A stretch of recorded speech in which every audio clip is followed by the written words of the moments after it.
बातमी सोलापूरमधून। सोलापूरच्या अक्कलकोटमध्ये अर्ज मागे घेण्याच्या शेवटच्या दिवशी ठाकरे सेनेच्या पदाधिकाऱ्यांनी भाजपला पाठिंबा जाहीर केला। जिल्हा परिषद निवडणुकीसाठी काँग्रेसने शिवसेनेसोबत युती केल्यानं ठाकरे सेनेचे तालुका प्रमुख आनंद बुक्कानुरे यांनी तीव्र नाराजी व्यक्त केली। आनंद बुक्कानुरेंनी स्वतःचा जिल्हा परिषद उमेदवारी अर्ज मागे घेतला असून पदाचा राजीनामा देत थेट भाजपला पाठिंबा दिला।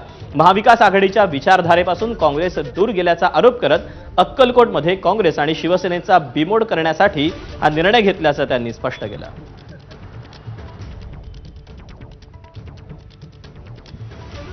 अक्कलकोट तालुक्यातील सर्व शेतकऱ्याचे सत्यानाश करू पाहणाऱ्या त्या काँग्रेस आणि शिंदे गटाचा बिमोड करण्यासाठी आमची सर्व ताकद आम्ही भाजपबरोबर लावून या शिंदे गटाचा आणि भाजपचा पराभव करण्यासाठी आमची ताकद आम्ही पक्षाचा राजीनामा देऊन फॉर्म विड्रॉल मागे घेऊन आजपर्यंत प्रामाणिक काम आम्ही उद्धव साहेबांचे करून आता यापुढे आम्हाला तालुक्याचा शेतकऱ्यांना वाचवण्यासाठी आम्ही आमची ताकद भाजपबरोबर लावत आहोत।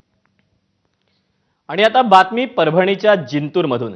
जिल्हा परिषद निवडणुकीतील उमेदवारी अर्ज मागे घेण्याच्या शेवटच्या दिवशी राष्ट्रवादी आणि काँग्रेस कार्यकर्ते एकमेकांना भिडले। राष्ट्रवादीचे माजी आमदार